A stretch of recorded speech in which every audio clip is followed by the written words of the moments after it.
seterusnya. Apa hukum sembelihan kita jika masa kita sembelih pisau terangkat terjatuh, sedangkan orak mereh masih lagi belum terputus lagi, dan kita sambung balik penyembelihan itu? Kita sembelih pita jatuh, baik disebut dalam kitab-kitab fiqh dan kitab-kitab fatwa.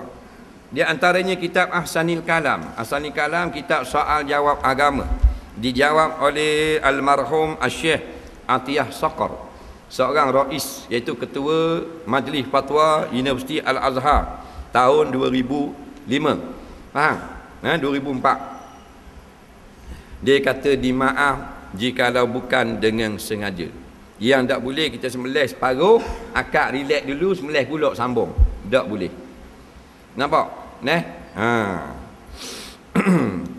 Contoh dibuat, kita tengah sembelih, jatuh pisau. Ambil cepat-cepat dan sambung kembali. Sama ada tengah putus orak mereh atau baru putus hulkum, boleh. Dimaaf pada syarak. Jatuh. Ataupun maknanya kita sembelih terbalik. Nak gerok, tengok lembu, tengok tak gitu. Dia tengok tak balik, terpusing mula mata sambung. Tak apa. Atau ulama kata kita sembelih darah dah tapi lambat, rupa-rupa tupu, terpakak asah dengan cepat, boleh juga.